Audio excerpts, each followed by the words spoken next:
This is In Search of Our Mother's Gardens, an essay from the collection of essays by Alice Walker titled In Search of Our Mother's Gardens, Womanist Prose, published in 1983.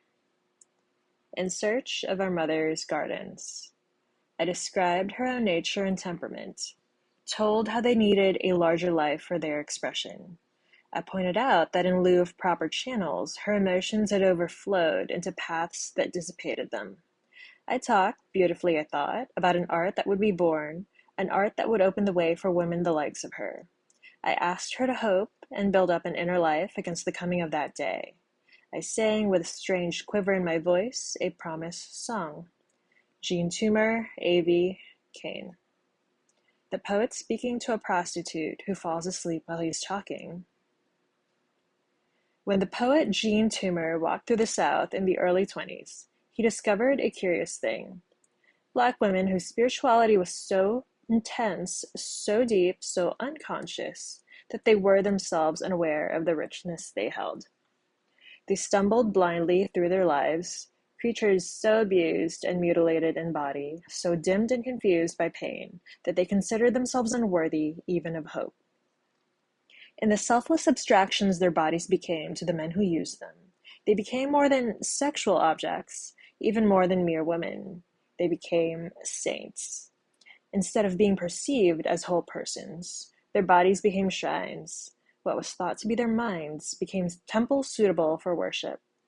These crazy saints stared out at the world wildly like lunatics, or quietly like suicides, and the God that was in their gaze was as mute as a great stone. Who were these saints, these crazy, loony, pitiful women? Some of them, without a doubt, were our mothers and grandmothers. In the still heat of the post-Reconstruction South, this is how they seemed to Jean Toomer. Exquisite butterflies trapped in an evil honey, toiling away their lives in an era, a century, that did not acknowledge them, except as the mule of the world. They dreamed dreams that no one knew, not even themselves in any coherent fashion, and saw visions no one could understand. They wandered or sat about the countryside, crooning lullabies to ghosts, and drawing the Mother of Christ in charcoal on courthouse walls. They forced their minds to desert their bodies, and their striving spirits sought to rise, like frail whirlwinds from the hard red clay. And when those frail whirlwinds fell in scattered particles upon the ground, no one mourned. Instead, men lit candles to celebrate the emptiness that remained, as people do who enter a beautiful but vacant space to resurrect a god. Our mothers and grandmothers, some of them, moving to music not yet written, and they waited.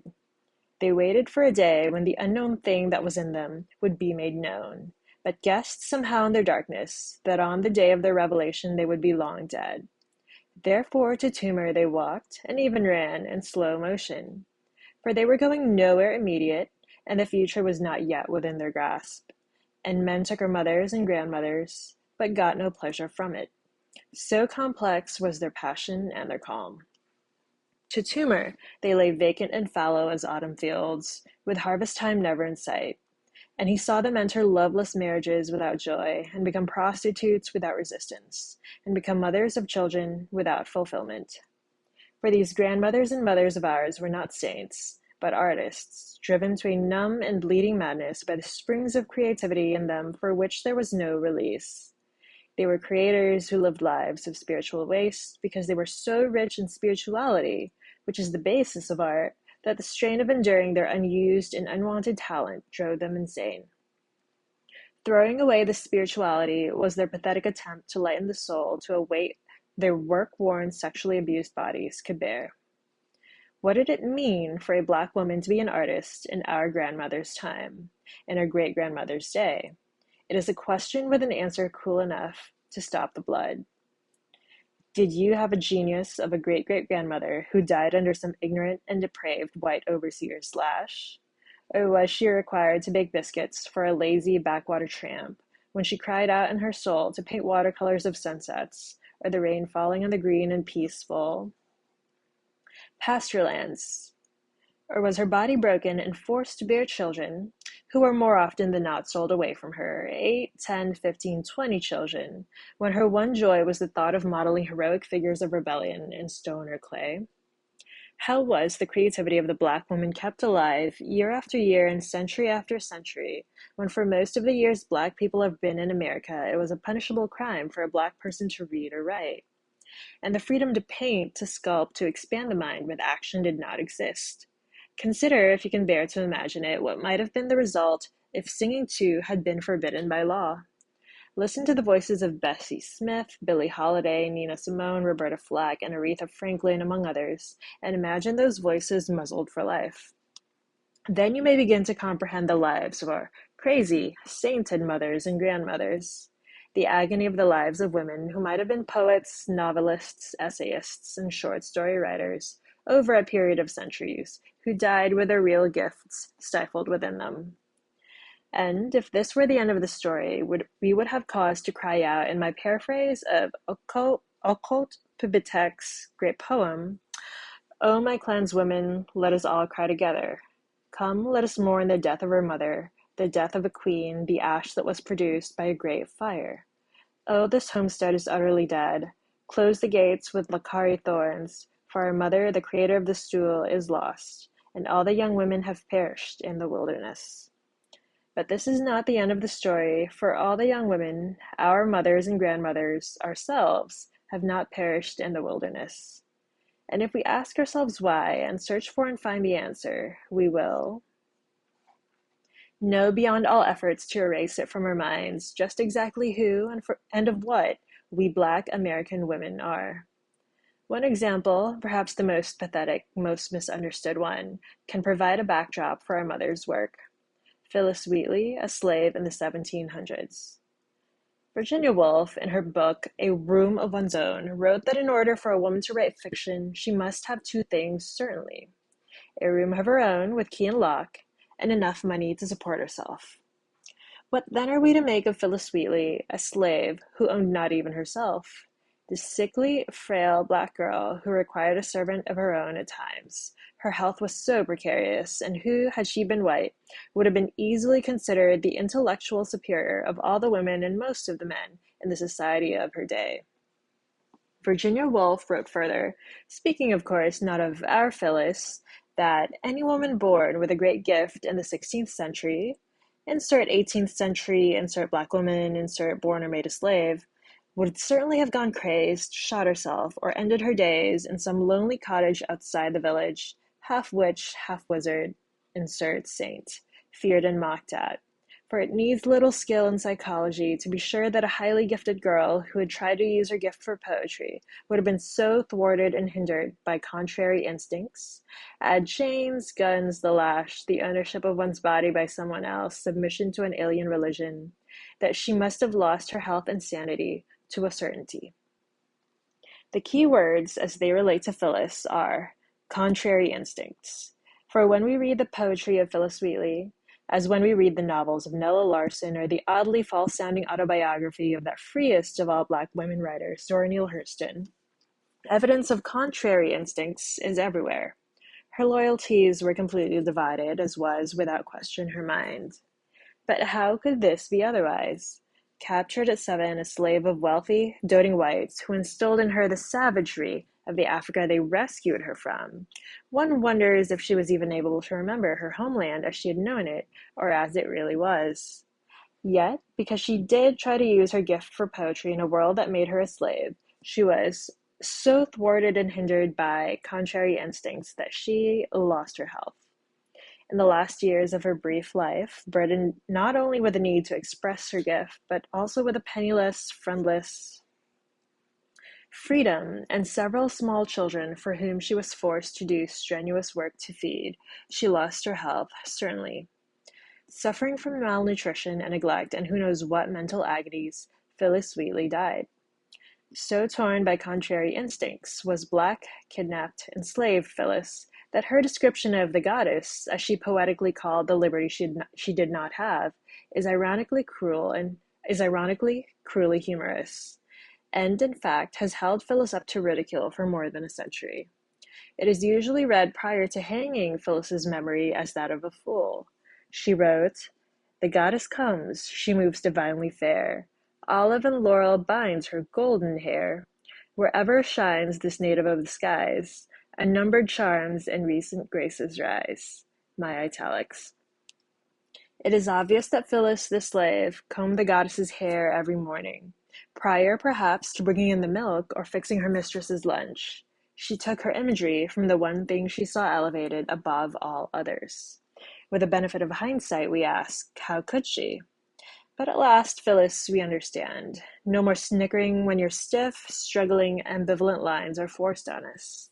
We know now that you are not an idiot or a traitor, only a sickly little black girl, snatched from your home and country and made a slave. A woman who struggled to sing the song that was your gift, although in a land of barbarians who praised you for your bewildered tongue. It is not so much what you sang as that you kept alive in so many of our ancestors, the notion of song. Black women are called, in the folklore that so aptly identifies one status in society, the mule of the world, because we have been handed the burdens that everyone else, refused to carry. We have also been called matriarchs, superwomen, and mean and evil bitches, not to mention castrators and Sapphire's mama. When we have pleaded for understanding, our character has been distorted. When we have asked for simple caring, we have been handed empty inspirational appellations, then stuck in the furthest corner. When we have asked for love, we have been given children. In short, even our plainer gifts, our labors of fidelity and love, have been knocked down our throats. To be an artist and a Black woman, even today, lowers our status in many respects rather than raises it. And yet, artists we will be. Therefore, we must fiercely pull out of ourselves and look at and identify with our lives the living creativity some of our great-grandmothers were not allowed to know. I stress some of them because it is well known that the majority of our great-grandmothers knew, even without knowing it, the reality of their spirituality, even if they didn't recognize it beyond what happened in the singing at church, and they never have had any intention of giving it up. How they did it, those millions of Black women who are not Phyllis Wheatley or Lucy Terry or Frances Harper or Zora Hurston or Nella Larson or Bessie Smith or Elizabeth Catlin or Catherine Dunham either, brings me to the title of this essay, In Search of Our Mother's Gardens, which is a personal account that is yet shared in its theme and its meaning by all of us. I found, while thinking about the far-reaching world of the creative Black woman, that often the truest answer to a question that really matters can be found very close. In the late 1920s, my mother ran away from home to marry my father. Marriage, if not running away, was expected of 17-year-old girls. By the time she was 20, she had 2 children and was pregnant with a third. 5 children later, I was born, and this is how I came to know my mother. She seemed a large, soft, loving-eyed woman who was rarely impatient in our home. Her quick, violent temper was on view only a few times a year when she battled with a white landlord who had the misfortune to suggest to her that her children did not need to go to school. She made all the clothes we wore, even my brother's overalls. She made all the towels and sheets we used. She spent the summers canning vegetables and fruits. She spent the winter evenings making quilts enough to cover all our beds. During the working day, she labored beside, not behind, my father in the fields. Her day began before sunup and did not end until late at night. There was never a moment for her to sit down undisturbed, to unravel her own private thoughts, never a time free from interruption by work or the noisy inquiries of her many children. And yet it is to my mother and all our mothers who were not famous that I went in search of the secret of what is fed that muzzled and often mutilated but vibrant creative spirit that the Black woman has inherited and that pops out in wild and unlikely places to this day. But when, did you ask, did my overworked mother have time to know or care about feeding the creative spirit? The answer is so simple that many of us have spent years discovering it. We have constantly looked high when we should have looked high and low. For example, in the Smithsonian Institute in Washington, D.C., there hangs a quilt unlike any other in the world. In fanciful, inspired, and yet simple and identifiable figures, it portrays the story of the crucifixion. It is considered rare beyond price. Though it follows no known pattern of quilt making, and though it is made of bits and pieces of worthless rags, it is obviously the work of a person of powerful imagination and deep spiritual feeling. Below this quilt, I saw a note that says it was made by an anonymous Black woman in Alabama 100 years ago. If we could locate this anonymous Black woman from Alabama, she would turn out to be one of our grandmothers, an artist who left her mark in the only materials she could afford, and in the only medium her position in society allowed her to use. As Virginia Woolf wrote further in A Room of One's Own, yet a genius of sort must have existed among women as it must have existed among the working class. Change this to slaves and the wives and daughters of sharecroppers. Now and again, an Emily Bronte or a Robert Burns, change this to a Zora Hurston or a Richard Wright, blazes out and proves its presence, but certainly never got itself onto paper. When, however, one reads of a witch being ducked, of a woman being possessed by devils, or sainthood, of a wise woman selling herbs, or root workers, or even a very remarkable man who had a mother, then I think we are on the track of a lost novelist, a suppressed poet, of some mute and inglorious Jane Austen. Indeed, I would venture to guess that a nun, who wrote so many poems without signing them, was often a woman. And so our mothers and grandmothers have, more often than not anonymously, handed on the creative spark, the seed of the flower they themselves never hoped to see, or like a sealed letter they could not plainly read. And so it is, certainly, with my own mother. Unlike Ma Rainey's songs, which retain their creator's name even while blasting forth from Bessie Smith's mouth, no song or poem will bear my mother's name. Yet so many of the stories that I write, that we all write, are my mother's stories. Only recently did I fully realize this, that through years of listening to my mother's stories of her life, I have absorbed not only the stories themselves, but something of the manner in which she spoke, something of the urgency that involves the knowledge that her stories, like her life, must be recorded. It is probably for this reason that so much of what I have written is about characters whose counterparts in real life are so much older than I am. But the telling of these stories, which came from my mother's lips as naturally as breathing, was not the only way my mother showed herself as an artist. For stories, too, were subject to being distracted, to dying without conclusion. Dinners must be started, and the cotton must be gathered before the big rains. The artist that was and is my mother showed itself to me only after many years. This is what I finally noticed. Like Mem, a character in The Third Life of Grange Copeland, my mother adorned with flowers whatever shabby house we were forced to live in. And not just your typical straggly country stand of zinnias either. She planted ambitious gardens and still does, with over 50 different varieties of plants that bloom profusely from early March until late November. Before she left home for the fields, she watered her flowers, chopped up the grass, and laid out new beds. When she returned from the fields, she might divide clumps of bulbs, dig a cold pit, uproot and replant roses, or prune branches from her taller bushes or trees, until night came and it was too dark to see. Whatever she planted grew as if by magic, and her fame as a grower of flowers spread over 3 counties.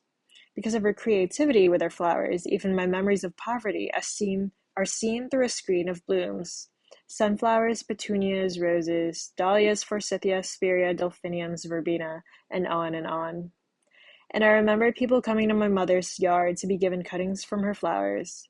I hear again the praise showered on her because whatever rocky soil she landed on, she turned into a garden. A garden so brilliant with colors, so original in its design, so magnificent with life and creativity, that to this day, people drive by our house in Georgia, perfect strangers and imperfect strangers, and ask to stand or walk among my mother's art. I notice that it is only when my mother is working in her flowers that she's radiant, almost to the point of being invisible, except as creator, hand and eye. She's involved in her work her soul must have, ordering the universe in the image of her personal conception of beauty. Her face, as she prepares the art that is her gift, is a legacy of respect she leaves to me for all that illuminates and cherishes life. She has handed down respect for the possibilities and the will to grasp them. For her, so hindered and intruded upon in so many ways, Being an artist has still been a daily part of her life. This ability to hold on, even in very simple ways, is work Black women have done for a very long time. This poem is not enough, but it is something for the woman who literally covered the holes in our walls with the sunflowers. They were women then, my mom's generation, husky of voice, stout of step, with fists as well as hands. How they battered down doors in iron starched white shirts. How they led armies, head-ragged generals across minefields, booby-trapped kitchens to discover books, desks, a place for us. How they knew what we must know without knowing a page of it themselves. Guided by my heritage of a love of beauty and a respect for strength, in search of my mother's garden, I found my own. And perhaps in Africa over 200 years ago, there was just such a mother. Perhaps she painted vivid and daring decorations in oranges and yellows and greens on the walls of her hut. Perhaps she sang, in a voice like Roberta Flack's, sweetly over the compounds of her village. Perhaps she wove the most stunning mats or told the most ingenious stories of all the village storytellers. Perhaps she herself was a poet, though only her daughter's name is signed to the poems that we know. Perhaps Phyllis Wheatley's mother was also an artist. Perhaps, in more than Phyllis Wheatley's biological life, is her mother's signature made clear.